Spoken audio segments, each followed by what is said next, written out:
Bismillahirrahmanirrahim. Assalamualaikum warahmatullahi wabarakatuh. Alhamdulillah, puji dan syukur senantiasa kita panjatkan kepada Allah Subhanahu wa taala. Dengan ucapan alhamdulillahirabbil alamin, senantiasa kita memulai setiap ibadah-ibadah kita kepada Allah dengan ucapan hamdalah. Maka ulama-ulama menyampaikan kepada kita bahwasanya hubungan pertama antara seorang hamba kepada Allah adalah hubungan syukur. Maka kata-kata alhamdulillah adalah bagian daripada syukur kepada Allah. Karena syukur itu yang pertama adalah mengakui atau adalah iktiraf, mengakui bahwasanya kita itu diberikan sebuah kenikmatan, itu adalah syukur. Maka syukur yang kedua setelah kita mengakui bahwasanya kita diberikan kenikmatan oleh Allah Subhanahu wa taala, lantas kita menggunakan apapun yang telah Allah berikan itu untuk kebaikan-kebaikan yang telah diperintahkan oleh Allah Subhanahu wa taala. Ini adalah bentuk daripada syukur yang paling maksimal. Karena kalau seandainya kita diberikan sesuatu oleh seseorang saja, bukan hanya oleh Allah, tapi misalnya kita diberikan oleh seseorang, misalnya kita dikasih baju, maka orang itu akan sangat senang kalau seandainya baju itu kita pakai. Orang itu akan sangat merasa terhormat kalau baju itu kita pakai. Sama seperti Allah. Allah memberikan kepada manusia banyak sekali kenikmatan-kenikmatan, karena itulah pertama kali ketika kita membaca suratul Fatihah setelah bismillahirrahmanirrahim, maka kemudian ucapan kita adalah alhamdulillah, yaitu adalah ucapan syukur kepada Allah, pengakuan bahwasanya kita diberikan nikmat. Kemudian apa yang menjadi kelanjutan tadi, kita menggunakan nikmat-nikmat Allah itu sesuai dengan keinginan Allah. Maka kalau Allah ngasih kita mata, lantas kita gunakan untuk melihat perkara-perkara yang baik, kita baca Al-Quran, kita menyadari kekuasaan-kekuasaan Allah, maka itu Allah akan senang. Makanya kemudian disampaikan, la in syakartum la azidannakum. Kalau seandainya kalian itu menggunakan menggunakan pemberian-pemberianku itu dengan cara bersyukur, yaitu menggunakannya dengan cara kebaikan, Allah akan senang dan Allah akan tambahkan nikmat-nikmat itu kepada kita. Maka kita juga senantiasa bersalat dan bersalam kepada Rasulullah Muhammad sallallahu alaihi wasallam, karena kenikmatan terbesar salah satunya adalah mendapatkan kesempatan menjadi umatnya Nabi besar Muhammad sallallahu alaihi wasallam. Karena kita ketahui saat seluruh umat-umat nanti berada dalam keadaan kebingungan di yaumil qiyamah, orang-orang Nasrani mereka mencari nabinya, Nabi Isa, orang-orang Yahudi mereka mencari nabinya, Nabi Musa. Begitupun juga dengan nabi-nabi yang lain yang mereka memiliki umatnya masing-masing, itu umatnya mencari nabinya masing-masing. Namun nabinya itu tidak mampu untuk menolong mereka di yaumil qiyamah dan merekomendasikan untuk mendatangi Rasulullah Shallallahu alaihi wasallam. Kalau kita yang menjadi umatnya Nabi besar Muhammad, maka kita tidak lagi perlu untuk mencari nabi yang lain karena kita langsung kepada Nabi Muhammad.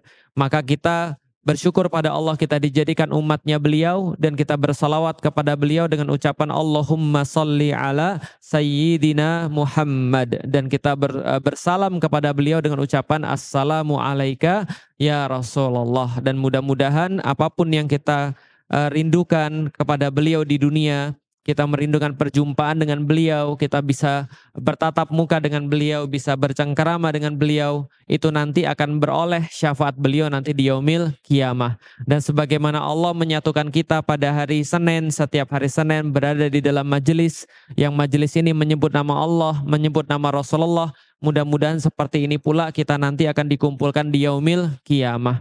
Karena sungguh Bapak Ibu sekalian, tidak ada hal yang lebih mudah untuk mendapatkan pahala kecuali kita menjadi orang-orang yang mencintai sesama mukmin.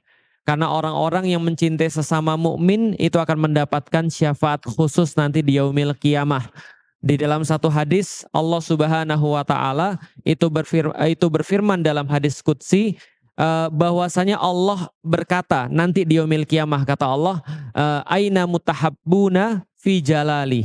Kata Allah, wahai orang-orang di yaumil qiyamah, yang ketika itu saat manusia sedang merasa sengsara, matahari didekatkan sejengkal di atas kepala, semua orang berada dalam keadaan telanjang, mereka khawatir akan hisab mereka, sampai mereka berkeringat. dan keringat itu sampai tergenang, ada yang di hidung, ada yang di kuping, ada yang di atas ubun-ubun, ada yang di leher dan seterusnya. Maka saat itulah ketika manusia perlu pertolongan dan perlu syafaat, Allah berfirman, "Wahai hamba-hambaku yang saling berkasih sayang di dunia." Mana sini orang-orang yang saling berkasih sayang di dunia? Mereka saling berjumpa karena Allah, mereka berpisah karena Allah, mereka saling mengingatkan karena Allah, mereka saling menasehatkan karena Allah, maka orang-orang ini akan dipanggil oleh Allah di yaumil qiyamah.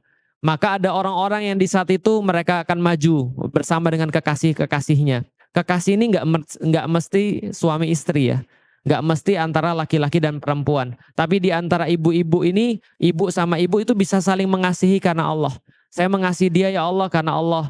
Lalu kemudian saya ingat ya Allah kita pernah bareng-bareng satu majelis di hari Senin. Nah itu mutahabbuna, mereka saling berkasih sayang fi jalali karena nama Allah. Ada juga yang lain, ya Allah saya tuh mungkin gak kenal sama dia ya Allah, tapi saya menyayangi dia ya Allah. Dan saya mungkin tidak bisa beramal dengan dia, tidak bisa beramal sama seperti dia, tapi saya sayang kepada dia. Maka akhirnya dia dikumpulkan bersama orang-orang yang dia sayangi, meskipun amalnya tidak setara. Maka keadaan minimal seorang muslim ketika bermajelis adalah minimal dia tidak nyinyir.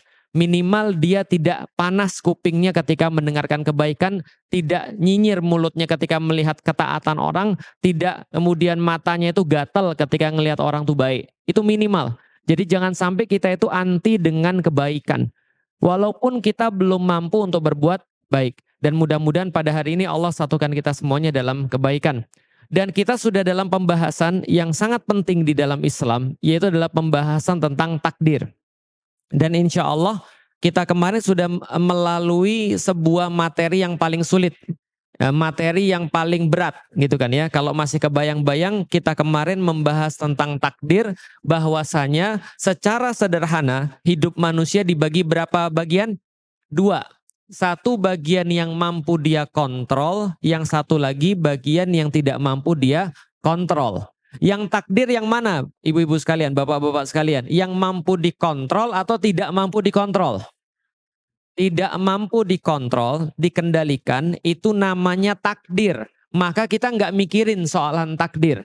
Allah perintahkan di dalam Al-Quran, jangan mikirin soalan takdir. Takdir itu jangan dipikirin. Takdir itu diimani. Bisa difahami ya? Jangan dipikirin. Makanya Rasulullah Shallallahu Alaihi Wasallam pernah bersabda kepada kita, kalau sudah muncul dua pembicaraan, hentikan. Satu, pembicaraan tentang takdir, hentikan, nggak manfaat. Karena takdir itu bukan dibicarakan, bukan dipikirkan, tapi diimani. Mau gimana lagi? Orang kita nggak pernah milih, orang kita nggak pernah bisa kendalikan, maka tidak akan dihisap juga, ngapain diomongin? Ya kan ya, itu kata Rasul yang pertama. Yang kedua, kalau sudah sampai pembicaraan itu tentang para sahabat, alias pembicaranya sudah negatif tentang para sahabat, tinggalin. Jangan, kenapa? Sahabat-sahabat Rasul itu hidupnya sama Rasul. Bisa difahami ya? Sahabat Rasul itu hidupnya sama Rasul. Siapa kita bisa ngejudge atau menghukumi mereka? Sahabat ini kayaknya begini, sahabat ini kayaknya begini, sahabat ini kayaknya begini. Aku lebih senang sahabat yang ini. Sedangkan sahabat kayak ini dia punya cacat dan segala macam. Hentikan, ini obrolan gak bermanfaat. Maka obrolan-obrolan yang gak bermanfaat, salah satunya adalah obrolan tentang takdir. Karena kalau diobrolin, nanti bikin stres. Kita sudah tes kan kemarin kan ya. Ada seseorang meninggal. Meninggal itu ajal. Ajal itu takdir atau pilihan. Takdir. Maka ajalnya nggak usah dibahas. Jangan sampai nanti ibu tiba-tiba ditinggalin suaminya. Atau ibu tiba-tiba ditinggalin sama bapak ibunya. Sama orang tua. Lantas kita mikirin. Coba, andai. Ini pembicaraan dosa malah. Makanya di dalam hadis itu Rasul sampaikan. Kalau sudah datang takdir Allah, beriman. Jangan bicara tentang andai. Jangan bicara tentang kalau. Kan gitu kan ya. Misalnya contoh. Ketika ada seseorang meninggal. Kita bilang. Andai dia sampai ke rumah sakit lebih awal. Andai dokternya datang lebih cepat. Kalau saja saya punya duit. Kan gitu kan ya. Lah kalau mikirin semua ini jadinya stres. Karena kita nanti jadi tidak beriman pada takdir Allah. Lebih parah lagi, ada orang yang ngelihat mukanya nggak suka. Andai saya lahirnya dari Brad Pitt gitu kan ya. Andai saya lahirnya Sahrukan anaknya, mungkin wajah saya nggak sejelek ini, mungkin kata dia. Atau andai saya lahir jadi orang Sunda, kan putih. Atau andai saya lahir jadi kayak orang Korea misalnya, dan seterusnya, dan seterusnya, dan seterusnya. Itu udah perkara takdir. Perkara takdir nggak usah diobrolkan. Nah, hanya saja kita juga bahas kemarin, kadang-kadang orang-orang muslim itu dalam perkara-perkara takdir, dia suka obrolin, dalam perkara-perkara pilihan malah dia tidak pernah obrolkan. Tapi nyalahin takdir. Ini kebalik. Kan kita sudah bilang, kalau kita mau berusaha sungguh-sungguh, kalau kita mau serius dalam usaha kita, maka dia harus usaha di wilayah takdir atau pilihan. Pilihan. Maka Rasulullah walaupun dia nabi, walaupun dia sudah pasti ditolong oleh Allah, walaupun dia pasti tidak akan wafat sebelum tugasnya selesai, tapi pas perang Badar Nabi pakai zirah 2 lapis. Nabi diskusi tentang strategi perang lama sama sahabat. Nabi menyiapkan barisan para sahabat, ngasih strategi, ngasih taktik. Kenapa? Karena itu di wilayah takdir atau pilihan. Pilihan. Tapi Nabi dalam perkara-perkara takdir, Nabi mencontohkan kita beriman dalam perkara takdir. Contoh misalnya, ada yang tahu Nabi punya anak laki-laki wafat. Kapan wafatnya? Wafat kemudian gerhana. Ketika wafat kemudian terjadi gerhana, apakah kemudian Rasul menghubungkan antara wafatnya anaknya dan gerhana? Sebagaimana yang dilakukan oleh orang-orang lain? Tidak. Rasul katakan ini sudah ketentuan Allah. Kalau Allah mau ngambil, Allah ambil. Manusia tidak bisa menentukan kapan Allah mau ambil. Nabi panggil Ibnu Abbas. Ibnu Abbas sini. Ibnu Abbas waktu itu usianya sekitar 8 tahun. Lalu ketika dipanggil Nabi, Ibnu Abbas bilang, iya Nabi. Lalu Nabi mengatakan pada Ibnu Abbas, sini saya ajarin kamu tentang perkara takdir. Nabi nggak ngomong gitu sih, tapi temanya dalam perkara takdir. Apa kata Nabi? Ibnu Abbas, kalau kamu mau minta, jangan minta sama manusia. Mintanya hanya pada Allah. Karena yang menentukan semuanya adalah Allah, bukan manusia. Kalau seluruh manusia berusaha mencelakakan kamu, tapi Allah belum takdir kamu celaka, kamu nggak bakal celaka. Nah, ini perkara takdir nih. Tapi kalau Allah pengen kamu dapat kebaikan dan kenikmatan, walaupun seluruh manusia berusaha menghalangi itu semua, kamu tetap akan dapat. Karena yang ngasih adalah Allah. Itu penjelasan daripada Rasulullah tentang perkara takdir, tentang kemahakuasaan Allah. Apakah Ibnu Abbas setelah dengar itu lantas dia nggak belajar? Tetap belajar. Apakah dia nggak cari nafkah? Tetap cari nafkah. Maka beda antara pilihan sama perkara takdir. Kalau kita lagi memang dalam perkara-perkara pilihan, maka kita harus maksimal. Tapi kalau dalam perkara takdir, jangan mikir. Karena mikir itu di perkara pilihan. Jangan kebolak-balik. Takdir dipikirin, perkara pilihan tidak dipikirin. Urusan takdir ribut, dalam perkara-perkara pilihan malah nggak ribut. Contoh, hidung pesek itu takdir atau pilihan? Takdir atau pilihan? Berarti dipikirin atau diimani. Tapi ada orang yang kebalik.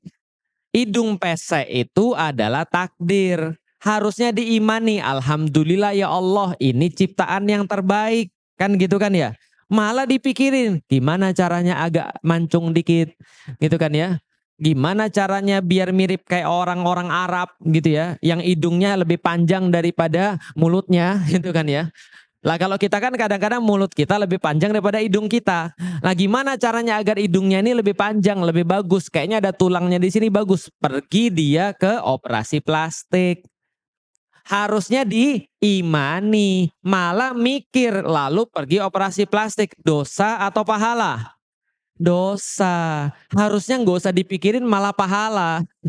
Nggak dipikirin diimani malah pahala. Karena nerima ketentuan Allah. Lah pergi operasi plastik malah dosa. Karena perkara ini harusnya diimani bukan dipikirin. Contoh lagi, punya suami baik, punya anak baik, jadi orang baik, jadi orang taat. Itu perkara pilihan atau takdir? Pilihan. Berarti dipikirin atau diterima? Dipikirin. Diusahakan gimana caranya. Jangan mikir kayaknya memang sudah takdir Ustadz, saya punya suami kayak Fir'aun. Paham ya? Sudah takdir Ustadz, saya itu kayak Asia. Sudah takdir Ustadz, suami saya tuh nggak taat. Enggak, itu bukan takdir. Itu bisa milih. Bisa dipahami ya? Punya anak baik, punya anak nggak baik, itu bisa milih. Bisa dipahami ya? Tapi kadang-kadang ada memang yang takdir dan harus diterima. Contoh, punya anak yang memang secara fisik berkebutuhan khusus. Itu ada tuh orang-orang kayak gitu.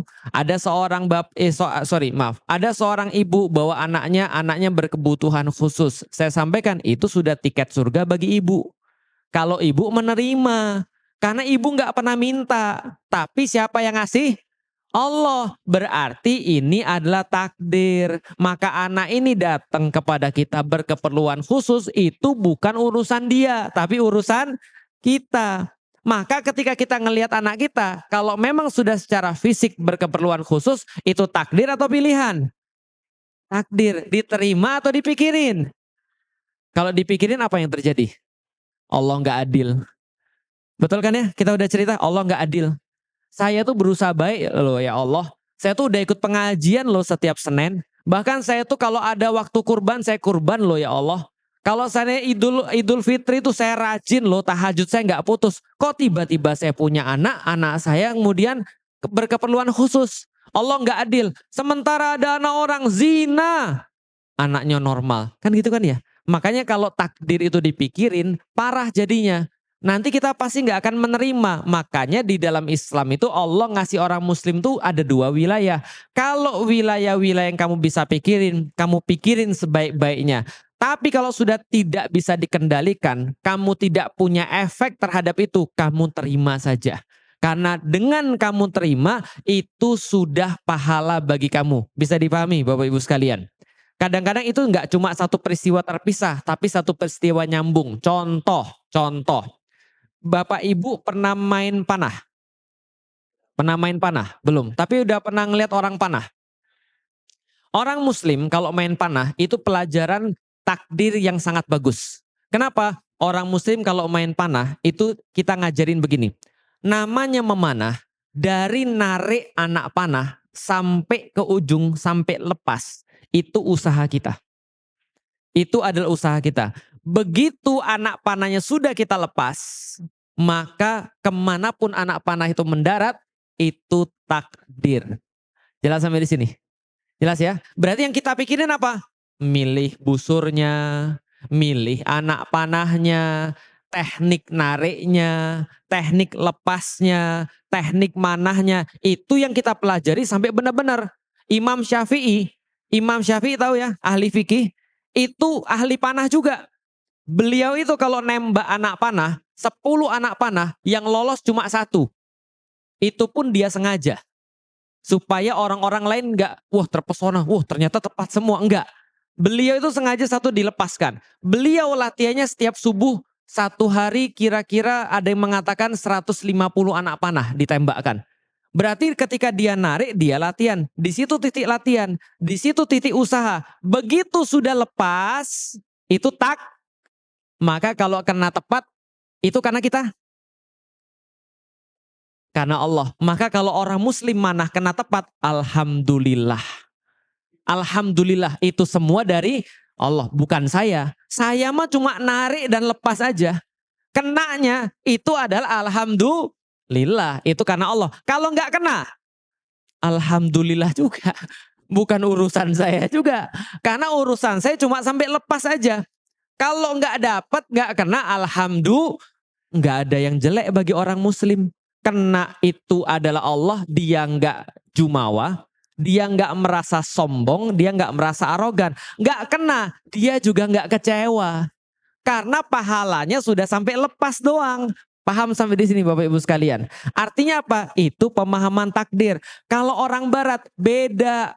Orang barat narik anak panah sampai lepas, sampai nyampe, itu usaha dia. Ini bedanya orang yang nggak paham takdir nih. Saya itu narik, kalau saya nggak tepat pasti salah saya. Saya harus caranya gimana biar tepat. Pokoknya biar tepat gimana. Maka begitu nggak tepat, sudah usaha keras, dia nyalain diri dia sendiri. Dia stres. Penyakit zaman sekarang ibu-ibu sekalian lebih banyak penyakit fisik atau non fisik? Penyakit badan atau penyakit pikiran? Itu. Kenapa? Karena orang barat terlalu bergantung pada dirinya sendiri. Kalau berhasil, aku tunjuk diri. Ini karena aku kita bisa kaya. Karena aku kita bisa punya rumah. Karena aku kita bisa langgeng pernikahan kita. Karena aku anak-anak kita jadi. Dia akan tepuk dada, tunjuk diri. Tapi begitu dia nggak dapat, apa yang terjadi? Stres. Itu orang yang nggak punya Tuhan.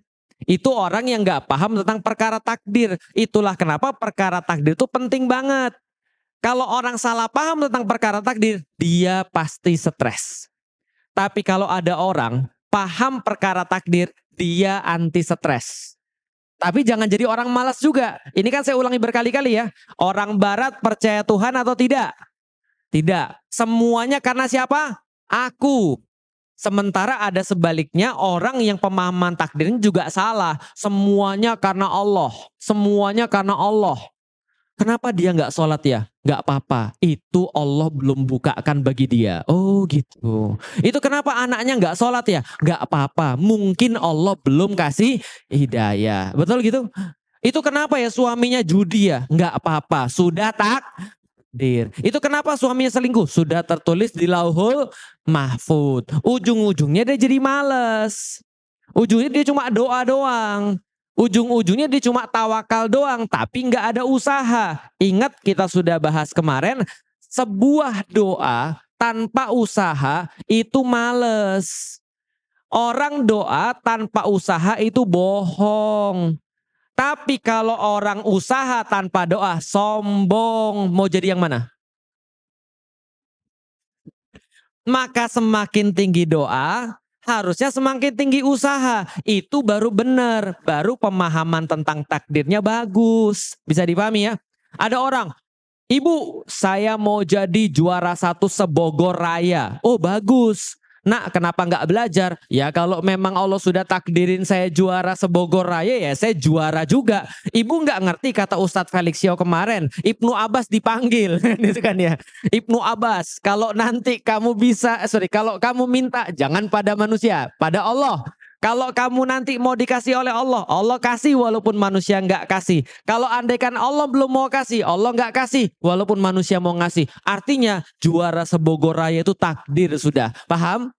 Ini betul atau salah? Salah. Maka pemahaman kita itu antara usaha sama tawakal itu harus setara. Itu baru orang paham tentang takdir. Bahwasanya usaha keras itu adalah apa yang Allah perintahkan buat manusia. Dan penerimaan terhadap keputusan Allah itu adalah namanya Paham sampai di sini? Nanti ada banyak kasus tuh dalam kehidupan. Hati-hati, kita tuh senantiasa akan dites kasus-kasus. Contoh misalnya, anak kita tiba-tiba dia bandel. Tiba-tiba anak kita maksiat, dia nggak mau sholat. Pertama kali yang harus ibu dan bapak pikirin apa? Pertama kali yang harus kita pikirin adalah satu, saya salah apa? Saya problemnya apa? Kalau andaikan kita merasa tidak ada problem, coba tanya sama yang lebih tahu. Jangan-jangan ada yang miss. Jangan-jangan ada yang kita lupa dan kita lalai. Itulah perlunya nanya sama orang lebih berilmu. Ustadz, kenapa anak saya jadi begini? Ustadz, kenapa anak saya nggak begini? Dan seterusnya. Tapi kalau kita sudah melaksanakan semua yang memang menjadi kewajiban kita terhadap anak kita sebagai seorang orang tua dan anak kita masih bandel juga, itu baru namanya sabar. Kan gitu kan ya. Contoh nyata. Bapak saya sudah muslim atau belum? Belum. Saya sudah usaha atau belum? Tugas saya setiap hari adalah mencari usaha-usaha terbaik. Cara baru untuk ngajak bapak saya masuk Islam. Video baru apa yang bisa membuat dia lebih cepat masuk Islam. Bagaimana caranya meyakinkan dia, berharap pada Allah dan seterusnya. Paham? Itu tugas saya. Tapi ketika sampai sekarang, beliau belum mau untuk menerima Islam. Itu saya stres, saya pikirin. Enggak, pikiran saya itu pada usahanya doang. Karena yang diwajibkan oleh Allah adalah usahanya. Dan saya usaha keras. Gimana mikirin? Doa tiap hari, usaha tiap hari, ngubungin dan segala macam. Itu adalah bagian saya. Tapi bagian dia masuk Islam itu nggak buat saya stres. Kepikiran iya, tapi balikin lagi. Ya sudah, yang namanya hidayah bukan tugas saya. Tugas hidayah adalah tugasnya Allah. Kalau Allah belum kasih hidayah, itu urusannya Allah, bukan urusan saya. Enak hidup saya? Berarti saya ribetnya, saya susahnya pada urusan bapak saya masuk Islam atau mendakwai bapak saya? Mendakwahi bapak saya. Jelas sampai di sini? Itu yang harus kita berbenah terus. Narik panah sampai lepas, itu urusan kita. Setelah dilepaskan, itu urusan takdir Allah. Andai kena, alhamdulillah. Tidak kena pun kita sudah dapat pahala. Karena pahalanya bukan kena atau enggak kena, tapi pada narik panahnya. Paham sampai di sini? Contoh, ibu-ibu belum bisa baca Quran. Lalu ditanya, ibu kenapa belum bisa baca Quran? Saya sudah tua Ustadz. Saya tuh sudah tua jadi susah belajar Ustadz. Tapi ibu-ibu ikut tahsin. Enggak Ustadz, karena saya sudah tua. Berarti ini orang kira-kira salah atau benar? Salah. Kalau ibu-ibu sudah ikut tahsin, sudah ikut tajwid, belajar baca Quran, ikro lagi nggak apa-apa, belajar panjang pendek yang benar, makhrajnya yang bagus dan segala macam. Sudah belajar tetap nggak bisa-bisa. Bagus, itu ada hadisnya. Bagi mereka yang belajar, lalu kemudian sudah keras, tapi lidahnya tetap kaku, kata Rasul. Tapi lidahnya ini nggak lancar-lancar, ya tak, dia terbata-bata, kata Rasulullah. Maka bagi dia 2 pahala. Paham sampai di sini? Tapi ditarik dulu itu panahnya. Dilepas dulu itu panahnya. Baru setelah itu kita ngomong tentang takdir. Paham ya? Tapi kalau belum ditarik anak panahnya, belum dibeli busurnya, tiba-tiba langsung loncat tentang takdir, berarti males. Jelas sampai di sini? Berarti kalau ditanya sudah bisa baca Quran belum? Ya udah bilang aja saya males Ustadz. Nah itu lebih bagus. Nanti nggak ditanya lagi kalau gitu. Nah kalau malas berarti obatnya harus cari gimana caranya biar nggak males. Nah itulah orang muslim itu senantiasa produktif. Maka dia itu kalau dia mau melakukan sesuatu dia pasti akan bisa. Dan dia nggak akan mikirin saya bisa atau tidak baca Quran. Itu nggak usah dipikirin. Yang dipikirin adalah belajar baca Quran. Mau kapan hafalnya nggak usah dipikirin. Itu rezeki dari Allah. Dan rezeki itu sudah takdir. Allah sudah Allah udah nakdirin kita tuh berapa ayat, berapa juz itu Allah sudah nakdirin dan jangan dipikirin. Yang dipikirin soalan apa? Ngafal. Itu harus dipikirin apa cara terbaik, kapan waktu terbaik, pakai cara gimana dan segala macam, berjamaah atau tidak. Itu baru namanya takdir. Berarti hidayah itu adalah takdir atau pilihan? Takdir atau pilihan? Oke. Kita bahas hidayah adalah takdir atau pilihan. Ibu-ibu sekalian, diingat bahwasanya hidayah ada 3. Ada berapa? Saya udah jelasin ya, saya jelasin lagi. Hidayah ada berapa? Ada 3. 1 namanya hidayah akal. Akal ini hidayah. Allah kasih akal kepada manusia sebagai bentuk hidayah dari Allah kepada manusia. Allah Subhanahu wa taala berfirman, "Wa hadainahu najdain." Kami hidayahkan pada mereka ada 2 jalan. Ada jalan fajir, ada jalan takwa. Artinya Allah kasih tahu kepada kita, wahai manusia, Anda muslim, Anda bukan muslim, Anda siapapun, kami kasih 1 hidayah namanya hidayah akal. Dengan akal itu kalian bisa mikir mau untuk ngambil yang baik atau mau ngambil yang jahat. Berarti akal itu adalah hidayah. Itu yang pertama. Yang kedua, hidayah irsyad wal bayan. Atau hidayah berupa apa yang Allah turunkan kepada manusia. Gitu kan ya.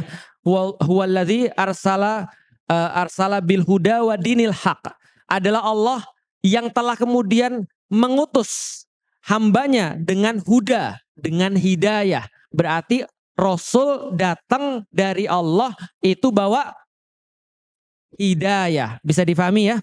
Berarti Quran itu adalah hidayah. Di dalam Al-Quran sudah banyak sekali kata-kata bahwa Al-Quran adalah huda, adalah hidayah. Berarti yang kedua namanya yang Allah turunkan, yaitu adalah risalah dan Rasulullah Shallallahu Alaihi Wasallam. Risalah dan Rasul. Rasul itu orangnya, risalah itu yang dibawanya.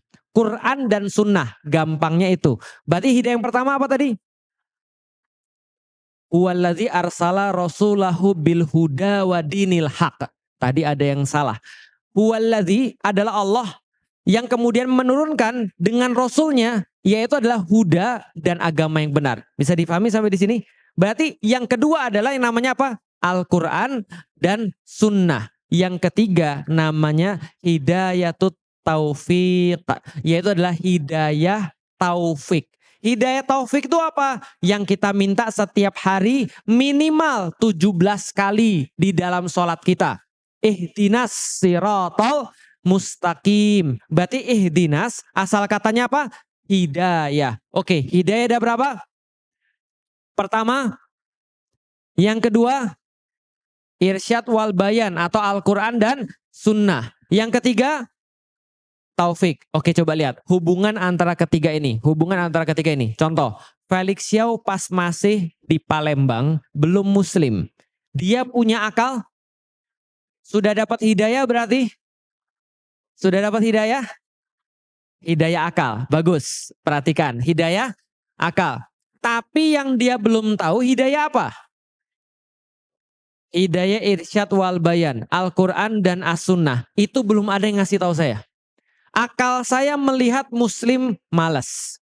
Melihat muslim kacau. Melihat muslim jorok. Itu yang akal saya lihat. Wajar saya nggak tertarik sama Islam? Wajar. Karena saya belum tahu hidayah irsyad wal bayan. Atau risalah atau Al-Quran dan As-Sunnah. Begitu masuk IPB, lalu kemudian ada teman saya ketika masuk Bogor ngomong, Lik, yang kamu tahu tentang Islam itu bukan Islam. Itu Muslim, Lik. Yang Islam kayak apa? Yuk kenalan langsung dari bukunya. Yuk kenalan langsung dari yang diturunkan. Kenalan langsung sama yang bawa. Rasulullah Shallallahu Alaihi Wasallam. Saat itu akal saya baru ditemukan dengan yang namanya Al-Quran dan As-Sunnah. Hidayah keberapa tadi? Kedua. Maka akal saya lihat, oh iya ya, oh benar ya. Kita sudah bahas kemarin kan ya, tentang kitab, kita bahas tentang agama Islam, kenapa agama satu-satunya yang benar dan segala macam. Itu akal saya mencerna tuh. Maka kalau nggak ada akal, maka bisa nggak orang-orang percaya dengan Islam? Mohon maaf, ada orang lahir berkeperluan khusus, akalnya nggak bisa jalan. Misalnya, banyak kan yang kayak gitu kan ya, dia wajib beriman nggak? Dia wajib beriman nggak? Kenapa dia nggak wajib beriman? Dia nggak dapat hidayah. Paham? Hidayah apa yang dia nggak dapat? Dan orang yang nggak dapat hidayah itu nggak mesti kafir. Orang yang nggak dapat hidayah, kalau yang dia nggak dapat hidayah bukan karena pilihan dia langsung masuk surga. Jelas sampai di sini. Makanya kalau ada orang, dia lahir nih, dia nggak punya hidayah akal, meskipun dia dibacain Al-Quran berkali-kali, itu dia nggak bakal beriman. Lah kenapa? Karena dia nggak punya akal. Loh Ustaz, kalau dia nggak beriman berarti dia masuk neraka. Bukan. Dia itu fitrah. Karena itu dia pasti masuk. Kita yang belum tentu, jelas ya. Kita yang memperlakukan dia yang belum tentu masuk surga. Tapi dianya sendiri sudah pasti masuk.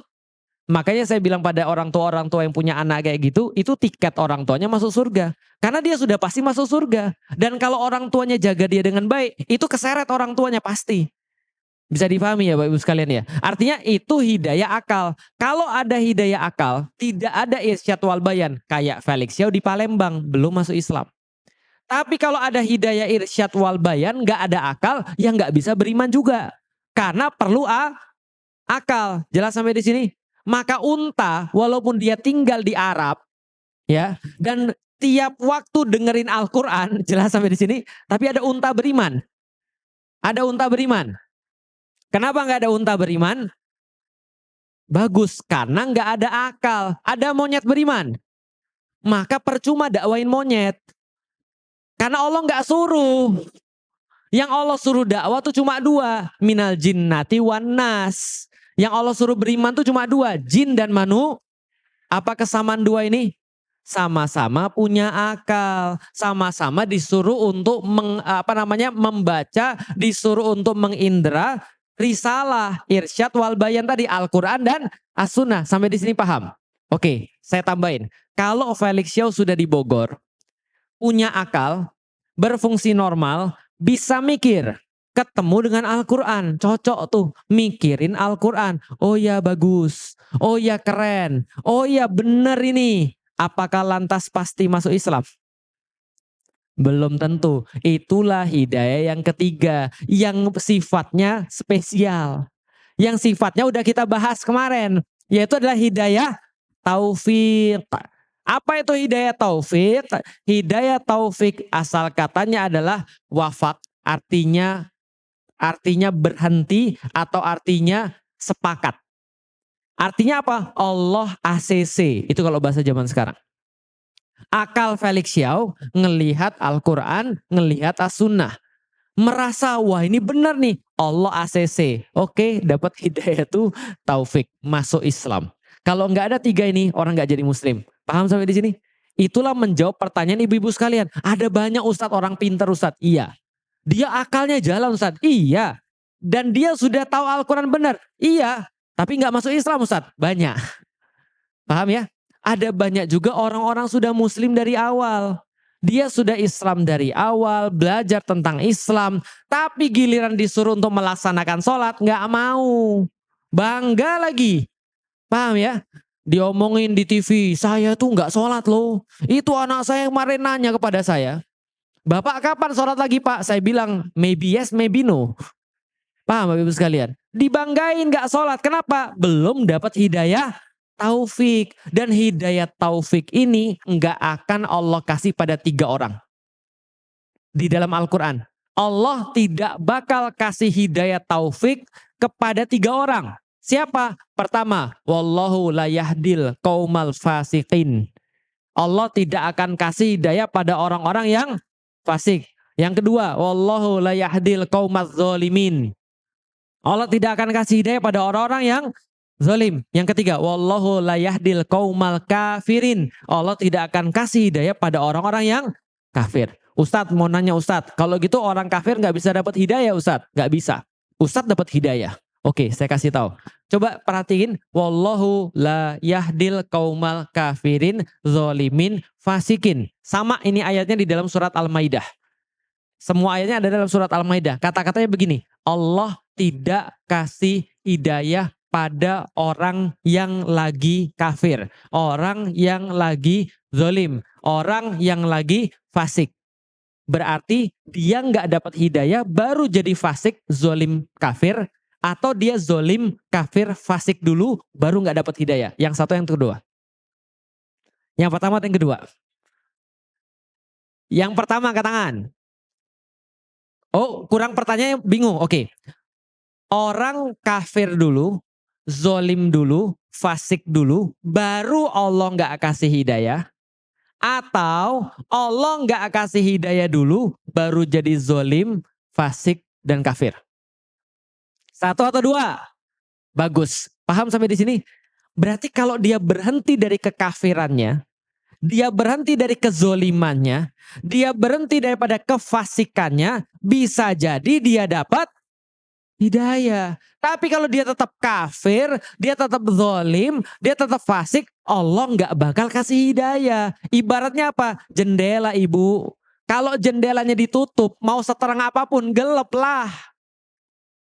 Tapi kalau jendelanya dibuka, ada chance dapat cahaya. Paham sampai di sini? Coba lihat. Kalau gitu kita lihat. Kafir itu apa sih? Kafir adalah tindakan menutup diri. Asal katanya kafaro. Kafaro artinya menutup. Bahasa Inggrisnya cover. To cover something, untuk menutup sesuatu, cover sama kayak bahasa Arab, kafir. Jelas ya? Tahu cover? Tahu buku punya cover tahu?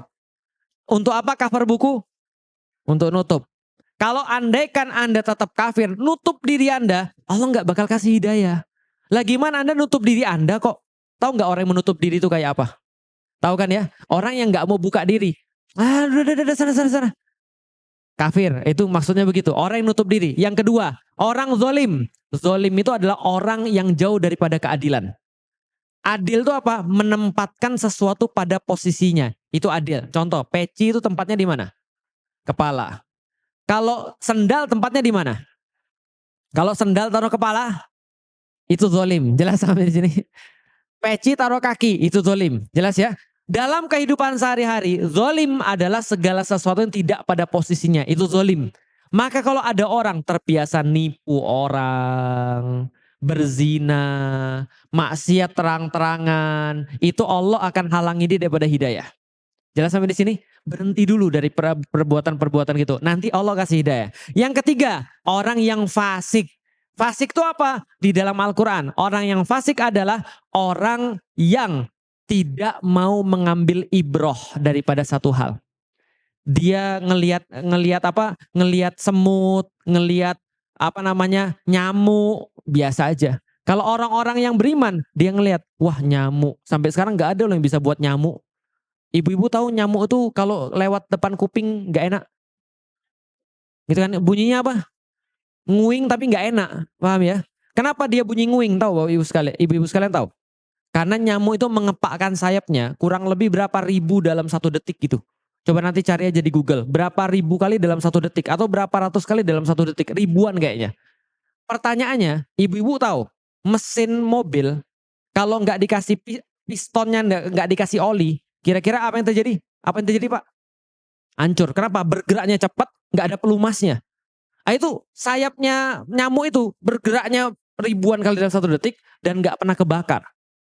Bisa dipahami Bapak sekalian. Dan sampai sekarang nggak ada yang bisa niru itu nyamuk. Maka dia wah Allah tuh luar biasa. Itu baru nyamuk loh.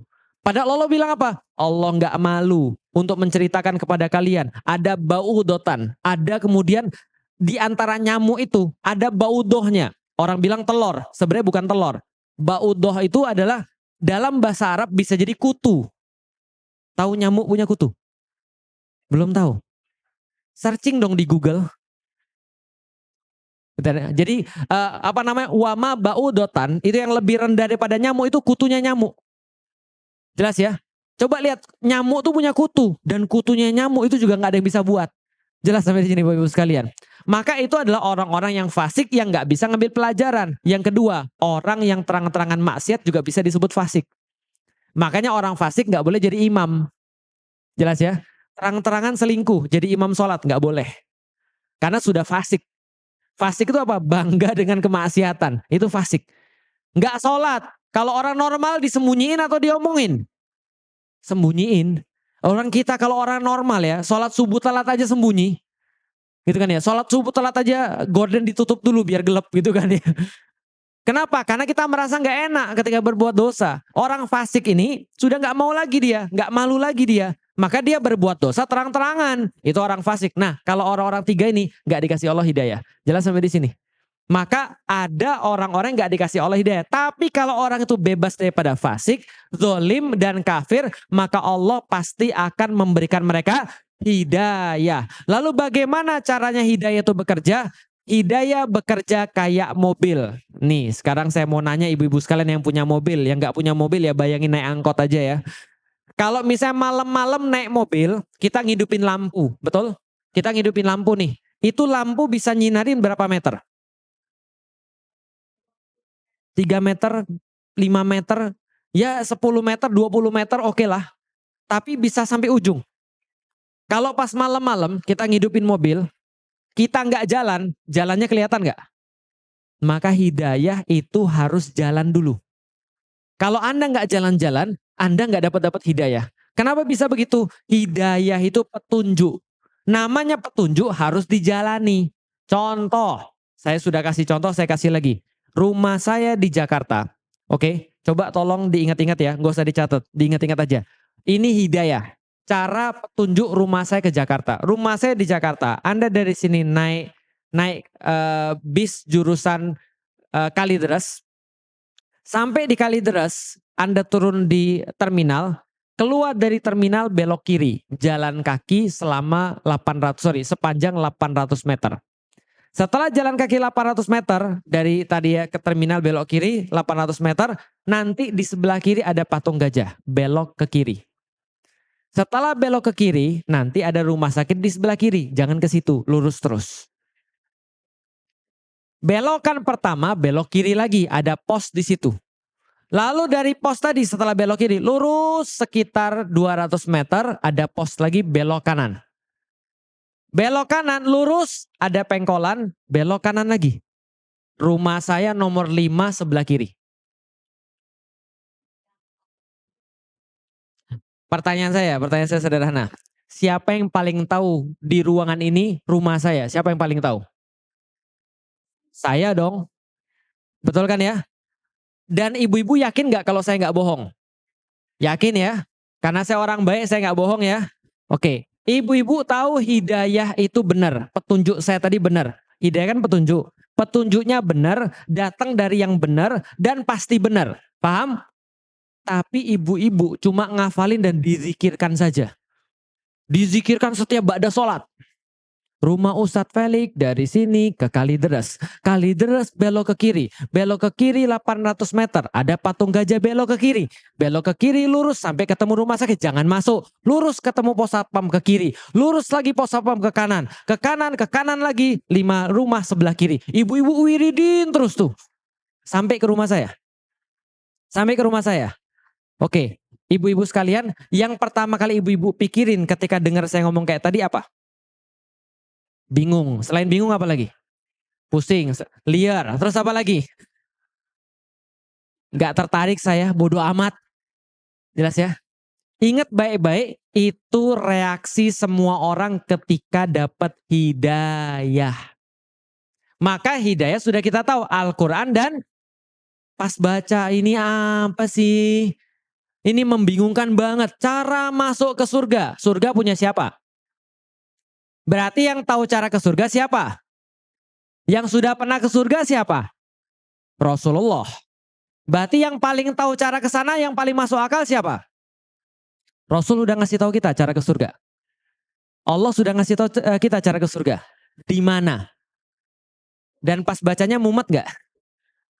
Liar kan ya? Mumet kan ya? Kok gini sih? Kok gini sih? Tapi kok gini sih? Tapi kok gini sih? Ini kayak sulit deh. Ini kayak apa deh? Dia ngafalin seluruh petunjuk cara masuk surga. Seluruh Al-Quran dihafal sama dia. Seluruh hadis dihafal sama dia. Tapi dia nggak berbuat sama sekali. Masuk surga atau tidak? Lihat ya, orang pertama kali dapat hidayah pasti bingung, pusing, stres, mumet, liar. Makanya jangan berhenti belajar. Kalau kita udah yakin itu pasti benar, kita belajar, pasti nyampe atau tidak? Belum tentu. Kalau cuma dipelajari doang. Kurang apa? Jalani. Petunjuk itu bukan untuk dihafalkan saja. Petunjuk itu harus dijalani. Maka orang ngafal Al-Quran pasti masuk surga. Belum tentu. Ya udah Ustadz, kalau gitu saya nggak usah ngafalin Quran aja Ustadz. Orang yang ngafal aja belum tentu masuk. Apalagi yang enggak jelas sampai di sini. Yang sudah dapat petunjuk aja belum tentu nyampe. Apalagi yang tidak tahu. Paham sampai di sini? Berarti kita itu ngafalin tidak cukup, tapi harus melakukan. Itu loh bu guru umah ngajarin tiap hari. Ini zikirnya, ini ayatnya, caranya begini. Tapi cuma tahu doang. Tapi tidak dilakukan. Akan jadi? Enggak jadi. Bisa difahami sampai di sini. Hidayah kayak mobil. Kalau kita sudah ngidupin lampu, kita udah lihat jalan, maka baru kelihatan jalannya, belok-beloknya dan segala macam. Jangan cuma di sini, saya takut nanti nggak nyampe, itu nggak kelihatan loh jalannya. Terus gimana? Katanya belok-belok sini, tapi saya nggak lihat belokannya. Iya, karena kamu nggak jalan. Jelas sampai di sini? Saya juga sama. Saya pertama kali masuk Islam, saya tanya sama Ustadz Fatih Karim. Ustadz, jadi kayak Ustadz tuh kayak apa ya? Dia cerita tuh, harus belajar ini, harus begini, harus begini, harus begini. Itu petunjuk atau bukan? Petunjuk. Tapi kalau kita cuma bilang riweh, udah nggak nyampe-nyampe. Jelas sampai di sini ya. Berarti harus dijalani. Yang kedua, hidayah itu kalau mau pergi ke satu tempat, tanya sama orang setempat. Karena dia yang paling tahu. Contoh, di sini ada Jalan Surya Kencana. Di Jakarta ada Jalan Surya Kencana. Di Semarang ada Jalan Surya Kencana. Ada. Kalau mau Jalan Surya Kencana di Bogor, tanya sama orang. Jangan tanya sama orang Surabaya. Paham ya? Nanti Anda tersesat. Maka kalau mau belajar Islam, jangan belajar sama orang yang bukan Islam. Belajarnya sama orang muslim. Kalau mau ke surga jangan tanya sama siapapun kecuali yang punya surga atau yang sudah pernah ke siapa sudah pernah ke surga? Ustadz Falik udah pernah ke surga. Maka jangan dengerin kata saya kalau bukan saya ngutip kata Rasulullah. Paham ya?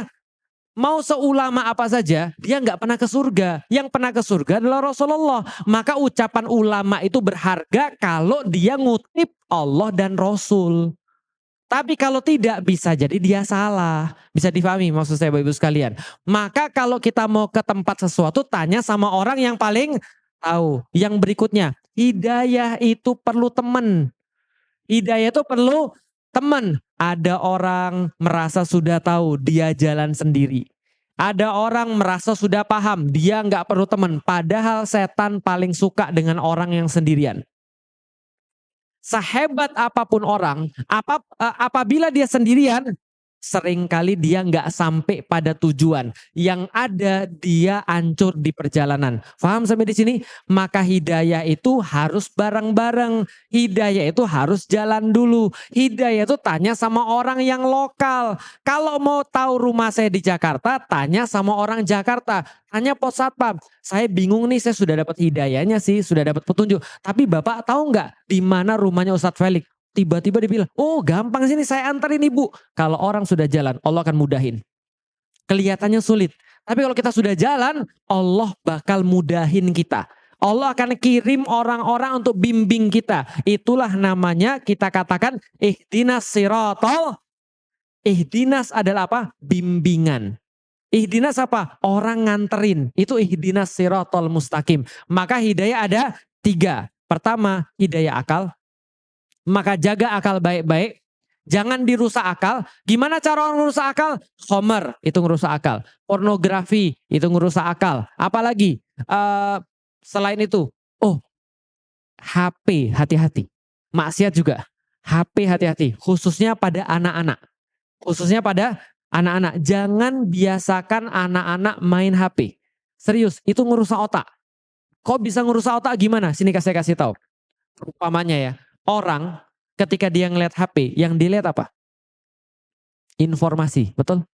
Ibu-ibu sadar nggak sih, zaman dulu kita nggak ngeliat informasi separah sekarang? Kalau kita pergi ke restoran, lagi ngantri, ibu-ibu ngapain?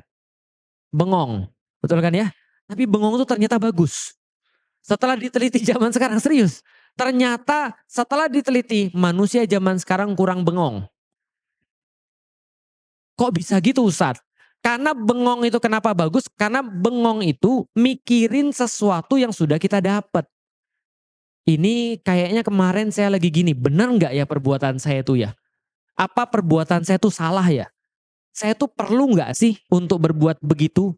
Atau saya perlu nggak sih barang ini? Dan itu bengong itu kita lagi mikir sebenarnya. Paham ya? Tapi zaman sekarang ada nggak orang bengong?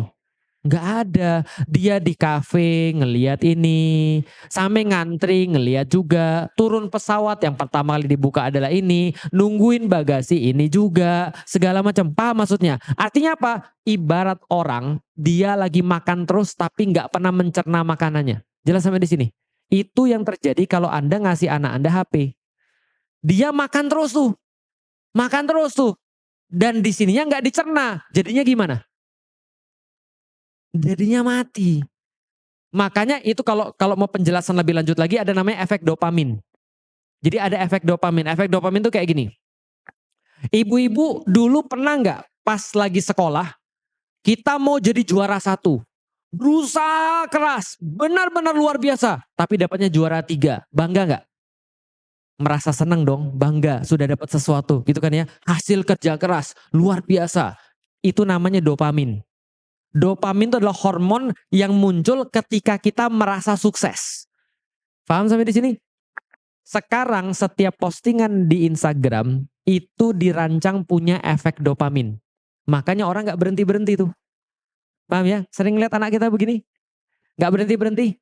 Itu memang dirancang punya efek dopamin tinggi. Jadi ketika orang nge-scroll tuh dopamin, ngedrak. Kayak orang lagi ngobat. Kayak orang lagi narkobaan. Apa efeknya? Begitu dia dipisahkan dari HP-nya. Gak boleh. Resah. Paham? Udah kayak orang kecanduan. Ibu-ibu dan bapak-bapak udah kayak gitu belum kira-kira? Udah gitu kan ya? Kayaknya harus ada yang dipegang gitu ya. Kayaknya harus dicek terus padahal nggak ada yang WhatsApp. Paham ya? Bayangin, itu Anda yang sudah ngerti. Itu Anda yang sudah otaknya sudah berkembang. Bayangin kalau anak-anak. Rusaknya kayak apa? Hati-hati dengan tontonan, hati-hati dengan HP. Ini nggak main-main, serius. Maka anak-anak jangan biasakan main HP. Itu ngerusak otak. Maka hidayah yang pertama caranya gimana? Jaga otak kita. Ustadz, kalau gitu saya sudah tahu cara merusak otak. Sekarang gimana caranya supaya otak kita lebih bagus? Baca. Makanya orang baca Quran minimal dia itu jauh daripada penyakit demensia. Tahu demensia? Pelupa, betul. Demensia tuh sel-sel badan bunuh diri. Khususnya sel-sel otak bunuh diri.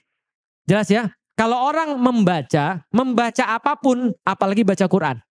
Minimal merhatiin tajwidnya. Nun ketemu tak, bacanya apa ya? Nun ketemu waw, gimana ya? Kalau nun ketemu alif, kayaknya ada huruf yang lain yang juga sama-sama dijelaskan dan seterusnya. Itu kita mikir. Kalau kita mikir, akal jalan terus. Maka akal bisa diperbaiki dengan beraktivitas. Mikir. Jangan, ketika lagi stres, nggak apa-apa, bagus itu. Stres mikirin anak, bagus. Terusin. Nggak apa-apa, serius. Ibu-ibu tahu stres itu apa? Stres itu adalah kayak kita lagi ngelebarin akal. Akal kita itu ada sekitar berapa ya kalau saya nggak salah? 100 triliun sel saraf. 100 triliun sel saraf. Dan kalau kita lagi stres, itu sel saraf lagi nyambung. Makanya nggak enak. Tapi jangan terlalu stres ya. Nanti putus semua. Jadi kalau dia lagi nyambung tuh nggak enak. Itu pengalaman baru, itu stres. Jadi kalau stres dalam tingkatan normal, itu bagus. Jadi jangan berhenti. Anak zaman sekarang nggak mau stres. Maunya nggak mikir. Jadinya apa? Jadinya dia nggak mengembangkan apapun. Gitu kan ya. Pergi ke sana, pergi ke warung. Enggak saya stres. Ya memang pergi ke warung tuh stres, harus nanya, harus kemudian belajar untuk nggak malu dan segala macam. Tapi itu justru membentuk anak-anak zaman dulu, gitu kan ya. Anak zaman dulu jangankan ke warung, gitu kan ya, pergi keluar kota.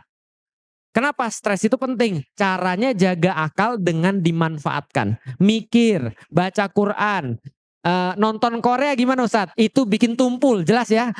Bukan nggak boleh, bukan. Tapi itu bikin tumpul, sudah ada penelitiannya. Karena itu buat otak jadi males, paham ya? Gini deh, tahu pisau? Kalau pisau dipakai terus, tumpul atau malah tajam? Insya Allah tajam. Kalau pakainya yang benar ya, diasah maksudnya ya, itu malah tajam. Kalau misalnya nggak dipakai, malah bekarat. Kalau kata orang sana, orang barat, use it or lose it. Itu dalam bahasa Inggris. Bahasa Indonesia, kalau kamu nggak gunakan, kamu kehilangan. Paham maksudnya? Berarti akal caranya untuk dijaga adalah dengan digunakan. Mikir. Makanya Allah minta kita mikir di dalam Al-Quran ratusan kali. Supaya akal kita tetap terjaga. Dan jangan dekat-dekat khomer. Jangan dekat-dekat barang-barang bercandu. Tadi maksiat juga. Lalu apa? HP. Paham ya? Oke. Lalu bagaimana yang kedua? Yang kedua irsyad wal bayan. Bagaimana cara tahu irsyad wal bayan? Datang ke kajian. Karena nggak ada yang tahu tentang irsyad wal bayan kecuali Allah dan Rasul. Allah Rasul ngasih ke siapa? Rasul ngasih ke sahabat. Sahabat ngasih ke tabiin. Tabiin ngasih ke tabiut tabiin. Tabiut tabiin ngasih ke ulama-ulama salaf. Ulama salaf ngasih ke ulama-ulama mutaakhir. Ulama mutaakhir ngasih siapa? Ngasih ke kita. Bisa difahami ya? Maka guru-guru itu ada sanatnya. Maksudnya sanat itu apa? Dia nggak sembarangan. Kamu belajarnya ini dari mana? Ini pemikiran saya. Itu bahaya tuh. Maka harus ada sanat. Kenapa sanat? Karena pemahaman ini dapat dari gurunya. Gurunya dapat dari mana? Gurunya lagi. Gurunya lagi dapat dari mana? Gurunya lagi. Tabiut tabiin. Tabiin Rasulullah. Jelas sampai di sini? Maka pemahamannya itu terstandar. Karena dari situ. Boleh nggak Ustadz baca buku? Boleh. Tapi kadang-kadang kalau baca buku nggak semua orang bisa ngerti. Makanya ada ustadz yang jelasin. Ustadz yang jelasin emang sudah pasti benar? Belum tentu. Kadang-kadang bisa jadi ustadznya juga salah. Tapi kalau ustadznya salah, minimal sudah belajar. Jelas ya? Daripada benar tapi nggak belajar. Orang-orang bilang begini, salah bersama ulama itu lebih barokah daripada benar sendirian. Paham? Salah tapi bareng ulama itu lebih barokah daripada benar sendirian. Itu menjawab pertanyaan-pertanyaan. Saya sholat Ustadz, tapi sholat itu imamnya kadang-kadang nggak sempurna. Lebih bagus sholat berjamaah daripada sholat sendirian. Kecuali kalau yang jadi imam fasik. Udah jelas fasik, maksiat tapi mau jadi imam. Nggak bisa baca suratul Fatihah mau jadi imam. Nah, itu pembahasannya beda. Jelas sampai di sini? Tapi kalau kesalahan-kesalahan kecil aja, Ustadz tadi itu saya pernah sholat asar Ustadz, imamnya 6 rakaat. Ya nggak apa-apa, sujud sahwi. Daripada gara-gara itu kita nggak mau sholat di masjid. Paham sampai di sini ya? Karena barang-barang itu penting. Makanya ada syafaat yang Allah berikan ketika barang-barang yang tadi saya ceritain. Orang-orang yang sama-sama mencintai karena Allah, berada dalam satu majelis, itu bisa saling memberikan syafaat. Itu yang kedua, hidayah irsyad wal bayan. Al-Quran dan Al-Hadis. Cari ulama, karena ilmunya ada pada ulama. Yang ketiga, yaitu adalah hidayah tuh taufik. Carinya kapan? Carinya pas malam-malam. Carinya pas sholat. Carinya pas sujud. Carinya pas puasa, carinya pas musim haji, carinya dengan amal-amal soleh. Itu kayak kita lagi menggoda atau kita lagi membujuk seorang kekasih. Bisa dipahami ya? Dan kadang-kadang kekasih itu mau, kadang-kadang enggak, tergantung moodnya dia. Bisa dipahami teman sekalian. Maka Allah pun sama. Allah itu ngasih hidayah taufik kepada hamba-hambanya, terserah Allah. Tapi kita berusaha minta dengan cara yang baik kapan? Malam-malam sholat tahajud. Mbok ya kalau punya permintaan yang lebih banyak, mbok ya bangun malam. Kalau punya permintaan lebih banyak, mbok ya puasa. Mbok ya kalau punya segala satu hajat yang lebih besar, mbok ya sedekah. Kalau seandainya kita punya permintaan yang banyak, besar dan kemudian luas, tapi amal-amalnya nggak mau ditambah, itu sama kayak bujuk seorang kekasih, tapi kita malah minta. Paham ya? Saya tuh mau nggak kamu nikah sama saya? Kalau kamu nikah sama saya tuh mau banget nikah sama kamu. Tapi kamu kalau mau nikah sama saya, beliin aku mobil dong. Loh, siapa yang peduli? Siapa yang perlu? Paham Bapak Ibu sekalian? Lah kita tuh yang perlu, kita berbuat dengan cara-cara yang terbaik. Itu hidayah, itu taufik. Mendoakan orang hidayah itu taufik boleh nggak? Boleh, bahkan harus. Ya Allah tunjuki, berikan hidayah kepada umatnya Nabi Muhammad agar mereka bisa bersatu, agar mereka bisa saling tertaut hati-hati di antara mereka. Ya Allah kasih hidayah bagi orang-orang yang belum muslim. Boleh, nggak ada masalah. Nabi Ibrahim mencontohkan itu. Nabi Muhammad mencontohkan itu untuk supaya Allah kasih hidayah pada orang-orang yang belum mukmin. Itu perkara takdir atau pilihan. Berarti hidayah perkara takdir atau pilihan? Takdir atau pilihan? Punya akal itu takdir daripada Allah. Sudah kita ceritain. Turunnya Al-Quran dan As-Sunnah itu sudah takdir daripada Allah. Tapi menggunakan akal untuk belajar tentang agama itu pilihan atau takdir? Bagus. Ibu-ibu sekarang sudah paham ya tentang takdir dan pilihan. Nah insya Allah hidup kita bisa lebih ringan kalau kayak gitu. Kita nggak senantiasa mau nyalain takdir. Dan kita juga nggak jadi orang-orang yang malas. Kita berusaha keras sekeras-kerasnya dan sedetail-detailnya, serumit-rumitnya, semaksimal mungkin dalam perkara yang kita bisa kuasai. Tapi dalam perkara yang kita nggak bisa kuasai, bismillah, ini yang terbaik daripada Allah. Dan ingat kata saya yang kemarin, salah satu tanda Allah ridho pada hambanya adalah kita ridho dengan ketentuan Allah. Maka kalau hamba ridho dengan ketentuan Allah yang memang benar-benar takdir ya, berarti itulah tanda Allah ridho dengan dia. Ada pertanyaan silahkan disiapkan. Insya Allah abis ini bagi ibu-ibu yang sudah menyiapkan infak yang terbaik, insya Allah nanti akan ada petugas yang untuk mengedarkan sedekah buat kita. Insya Allah juga bagi bapak dan ibu yang tinggal dekat-dekat sini, yang nanti di kompleks-kompleks di dekat-dekat sini, insya Allah pas lebaran haji, insya Allah mudah-mudahan kita akan makan bareng. Dan mudah-mudahan Allah melancarkan semua niatan baik kita ini ya.